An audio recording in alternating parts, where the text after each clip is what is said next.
बिलावल भुट्टो जरदारी साहब।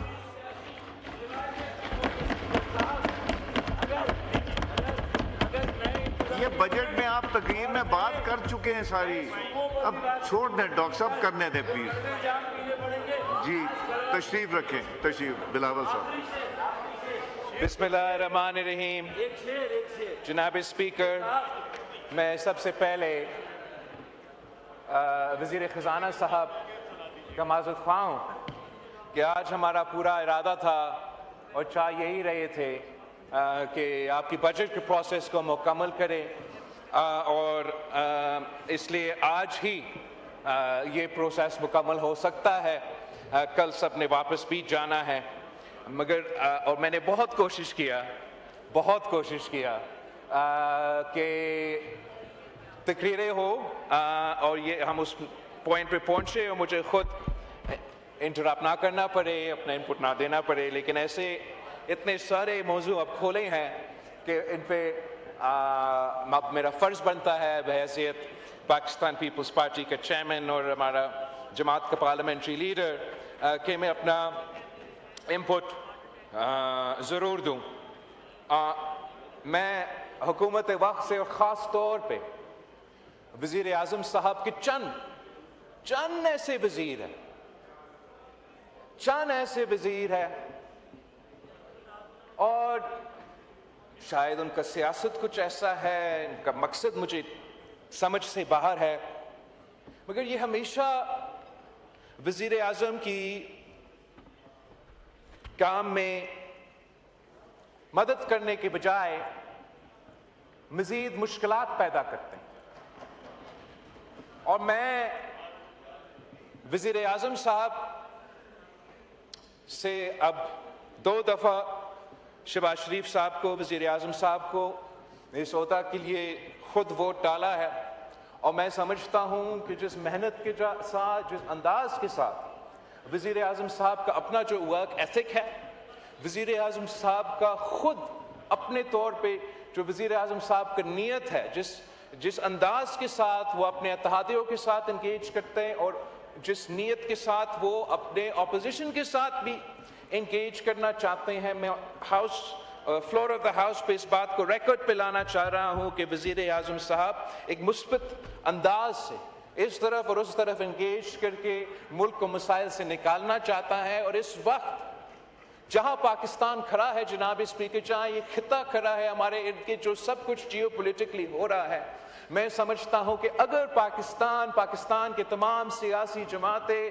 एक साथ हो जाए, मुत्तहद हो जाए, ये तय करे कि पाकिस्तान के जो तमाम मसाइल हैं उनके हम मिल के मुकाबला करेंगे, ताकि हम इस मौके पे जो जियो पोलिटिकल, इकोनॉमिकल, स्ट्रेटेजिक सियासी तौर पे जो हुकूमत और रियासत पाकिस्तान के लिए मौके हैं, उनका फ़ायदा उठाने के लिए पाकिस्तान के अवाम को ये पॉलिटिकल इकोनॉमिक डिविडेंड दिलाने के लिए ये एक प्री रेक्विजिट है। मगर क्या करे कि बस पता नहीं क्यों ऐसे कुछ वज़ीर या कोई बात कर देते हैं या मशवरा ऐसे दे देते हैं कि फिर हमारे इस काम में मुश्किलात पैदा किया जाती। जहां तक आजाद कश्मीर का हालात है, वहां इस बात से कोई इनकार नहीं कर सकता कि हुकूमत वक्त ने, तमाम सियासी जमातों ने सियासी अंदाज में इसका हल निकालने की कोशिश की, लेकिन ये बात बनता है कि इत्तेहादी भी पूछे, ऑपोजिशन भी पूछे, पाकिस्तान की हर शहरी ये सवाल करे कि ऐसा वजीर आज तक कैबिनेट में मौजूद क्यों है जो ये अल्फाज कह सके और फिर पीछा नहीं हटते कि रावलाकोट के कश्मीरी नहीं है।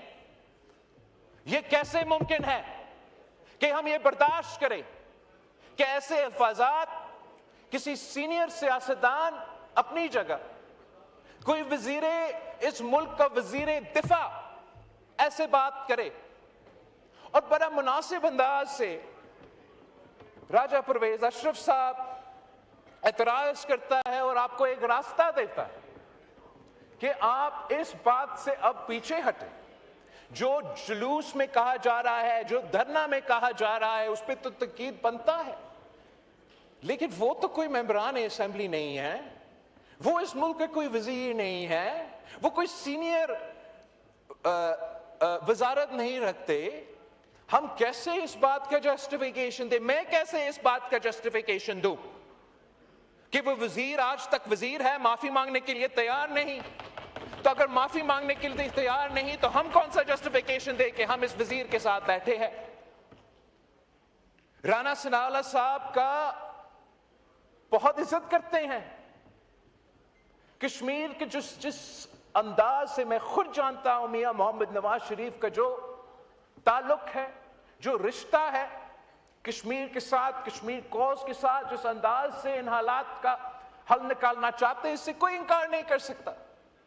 लेकिन जनाब स्पीकर, कश्मीर के अपने एंडेमिक मसले अपनी जगह, सियासी मुश्किलात अपनी जगह, क्या ये बात दुरुस्त नहीं है कि ये जो आग जो लगा हुआ है कश्मीर में, ये एक वो वाकई वजीर का बयान ने उस आग को बुझाने के बजाय ऐसा है कि उस आग पे तेल लगाया जाए?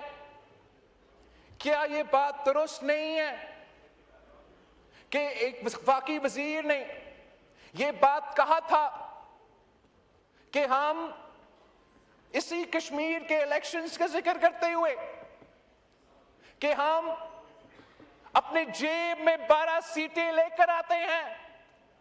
तो अगर कोई वजीर ये कहे कि हम अपना जेब में 12 सीटें लेकर आते हैं, तो हम कैसे इनकार कर सकते हैं? हम कैसे एतराज कर सकते हैं कि कश्मीर के अवाम, पाकिस्तान पीपल्स पार्टी नहीं, मौलाना फजल रहमान साहब की जमात नहीं, किसी और सियासी जमात नहीं, इन्होंने हुकूमत की इस बयान की वजह से इनको ये मौका मिला, इनको ये रास्ता मिला कि इस किस्म के हालात कश्मीर में पैदा किया जाए। आज अगर मौलाना फजल रहमान साहब ने ये कदम उठाया है, मौलाना फजल रहमान साहब ये जिम्मेदारी लेने के लिए तैयार है कि हुकूमत की अपनी नाअहली की वजह से, और ये हुकूमत ना सिर्फ वफाकी हुकूमत हमारा उठाया हुए होंगे, आजाद कश्मीर में जो 6-5 महीने के लिए पीपल्स पार्टी की हुकूमत है, वो आप हमें भी जिम्मेदार के तरह देश में, लेकिन अगर आज आग बुझाने के वक्त आ गया है तो इसके बजाय कि हुकूमत वक्त ऐसे मौक़िफ़ ले, ऐसा पोजीशन से ले जिससे सियासी रास्ता निकालने में मुश्किलात पैदा हो, मेरा तजवीज़ ये होगा आपका इत्तेहादी होने की सूरत कि मौलाना फजल रहमान साहब ने ये जो पोजीशन रखा है, हम सबको मौलाना साहब को ये स्पेस देना चाहिए कि हुकूमत के साथ, वफाकी हुकूमत के साथ, सूबाई आज़ाद कश्मीर हुकूमत के साथ इंगेज करके, और हाँ, वो एहतजाज करने वालों से भी इंगेज करके अब इस प्रोसेस को ऐसे कंक्लूजन पर लेकर आए कि बार बार कश्मीर के अवाम को इस तरीके से एहतजाज ना करना पड़े। हुकूमत के लिए और उन एहतजाज करने वालों के लिए एक ऐसा सियासी रास्ता अपनाया जाए जिससे कश्मीर कॉज को हम बचा सके और जिससे हम पाकिस्तान की रेपुटेशन को बचा सकते हैं। जनाब स्पीकर, तमाम सियासी इश्यूज सियासी अंदाज में इनका हल निकाला जा सकता है, और मैं जानता हूं वजीर आजम साहब का यह ख्वाहिश है कि सियासी अंदाज में अपना सियासी मुश्किलात में कमी लेकर आए। मेरा रिक्वेस्ट है वजीर आजम साहब से कि वो अपना कैबिनेट को कंट्रोल करें। वजीर आजम साहब must have the mandate to have the authority to control his team. अगर वजीर आजम खुद अपना वजीर को अपना पॉलिसी से डायरेक्ट नहीं कर सकता और कोई वजीर अपना बात करता है, कोई वजीर अपना बात करता है, तो मेरा ख्याल में इस हुकूमत के लिए, वजीर आजम साहब के लिए मिसाइल में कमी नहीं, मजीद मुश्किलात पैदा किया जाए। जहां तक यह बात हुआ है पीडीएम का दौर का किसी मुआहिदा का या उसके बाद, पीडीएम का मुआहिदा अपनी जगह, सियासी मुआहिदे अपनी जगह, पाकिस्तान पीपल्स पार्टी ने यही 1973 की आइन की बुनियाद रखी, 18वीं तरमीम पास किया, और जिस अंदाज से, जिस तरीके से हुकूमत वक्त अपने इत्तेहादियों को, अपने कैबिनेट में मेंबर जो उनके साथ बैठे हैं, जिस अंदाज से उनसे सियासत करते हैं, उनको बेवकूफ बनाते हैं, गुमराते हैं, आपस में लड़वाते हैं, मैं उनको आज बताना चाहता हूं, मेरे अपने दोस्त फाजिल मेमरान जो कराची से ताल्लुक रखते हैं, आपका कोई मसला नहीं है पाकिस्तान पीपल्स पार्टी से। आपके मसले, तमाम के तमाम मसले, पीडीएम का जो आपका मुआहिदा है, आपके जो ओहदे हैं, आपके जो वसाइल है, आपका जो सियासत है, ये आपके अपने कैबिनेट कॉलीग्स आपके साथ सियासत कर रहे हैं। वो जानबूझ के आपसे गलत बयानी करते हैं, और वो चाहते ये हैं कि इन पे बोझ आने के बजाय, आप अपने हक इनसे लेने के बजाय, आप पाकिस्तान पीपल्स पार्टी को, आप हुकूमत सिंध को और निशाना बनाएं, जिससे ना उनको आपको काम करना पड़ेगा, और आप हमारे साथ तो इत्तेहादी हो ही नहीं। तो मेरा तजवीज इतना ही है कि आप तंकीद करें, आपका हक बनता है। आप मेरे जमात पे, मेरा सियासत पे, मेरा हुकूमत पे तंकीद करें, लेकिन साथ साथ वजीर आजम से और जो वफाक में उनके कॉलीग्स है, आप उन पे जरा भी तंकीद करें, और इससे पहले कि मजीद मुतालबात किया जाए, मजीद इश्यूज को छेड़ा जाए, अगर वो हुकूमत वक्त, वजीर आजम साहब, उनके वजीर आपके मुतालबात पूरा नहीं कर रहे हैं, आपको लॉलीपॉप पे चला रहे हैं, अब कब तक इस लॉलीपॉप पे चलेंगे? निकलो वफाकी हुकूमत से। क्या कराची ज्यादा अहम है या ये कुर्सियां ज्यादा अहम है? मैं आपको बताना चाहता हूं कि जहां तक बल्दियाती निजाम के ताल्लुक है, इस मुल्क में इस वक्त जहां पाकिस्तान पीपल्स पार्टी की हुकूमत है, वहां बल्दियाती निजाम है। जहां मुस्लिम लीग की हुकूमत है, वहां वो खौफ ज़दा है, वहां वो खौफ ज़दा है। वो आज तक एक यूनियन काउंसिल की इलेक्शन करने के लिए तैयार नहीं है। क्या बात है आप ये कर रहे हो कि बल्दियाती निजाम, बल्दियाती निजाम करो, बल्दियाती निजाम का इलेक्शन।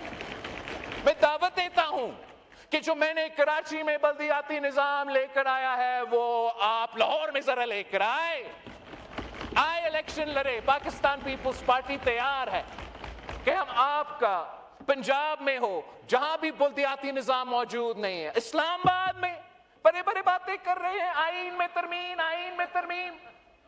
आईन में तरमीम करने से पहले आज पेश करे लेजिस्लेशन, जो भी आपका होगा, 90 दिन के अंदर ही अंदर इस्लामाबाद में बल्दियाती इलेक्शंस करवाओ, मॉडल निजाम लेकर आओ। इतना एम्पावर करो इस्लामाबाद की मेयर को कि हमें एहसास हो कि लाहौर का मेयर और कराची का मेयर को हमें कितना ताकत देना चाहिए। इतना सियासी खुद मुख्तार बनाए इनको, मुआशी तौर पे खुद मुख्तार बनाए इनको, एडमिनिस्ट्रेटिवली इंतजामी इख्तियार इनको दो। क्यों नहीं करते? इसलिए ये आईनी तरमीम, ये बल्दियाती निज़ाम सिर्फ हमारे दोस्त के लिए, हमारे ऑनरेबल फाजिल मेंबरान कराची से ताल्लुक रखने के लिए एक लॉलीपॉप है। ये लॉलीपॉप लहरा के, तमाशा देख के अपना काम चलाते रहते हैं। अब वक्त आ गया है, पाकिस्तान के अवाम जानते हैं कि बल्दियाती निज़ाम का अगर जो बहाना है वो सिर्फ और सिर्फ इसलिए कि हमें एंगेज रखना है, हमें आपस में लड़वाना है और अपना काम निकलवाना है। मैं आज किसी भी आईनी तरमीम ले आने से पहले ये मुतालबा करता हूं कि मुल्क भर में बल्दियाती इलेक्शंस करवाया जाए। इसमें इस्लामाबाद, पंजाब और पाकिस्तान पीपल्स पार्टी हमारे IPP के दोस्तों के साथ और नून लीग की मदद की वजह से हुकूमत बनाने जा रहे हैं। हुकूमत बन रहा है गिलगित बल्तिस्तान में। मैं आज फ्लोर ऑफ द हाउस पे कहता हूं कि हम इंशाअल्लाह ताला हमारा मेहनत होगा, हमारा ख्वाहिश होगा कि गिलगित बल्तिस्तान में भी हम 90 दिन के अंदर ही अंदर बल्दियाती इलेक्शंस करवा के दिखाएंगे। जनाब स्पीकर, मैं चाहता हूं कि अशुरा से पहले हम ये बजट पास करें, इसलिए मैं अपना मेंबर्स को एटलीस्ट आज के बाद यही नहीं रखूंगा।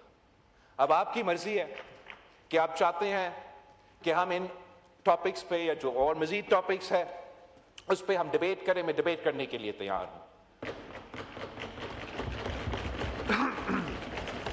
रिक्वेस्ट सिर्फ इतना है कि मैं भी चाहता हूं कि इस वक्त वजीर आजम पाकिस्तान कामयाब हो, इसलिए अगर वजीर आजम पाकिस्तान कामयाब होगा तो पाकिस्तान कामयाब होगा।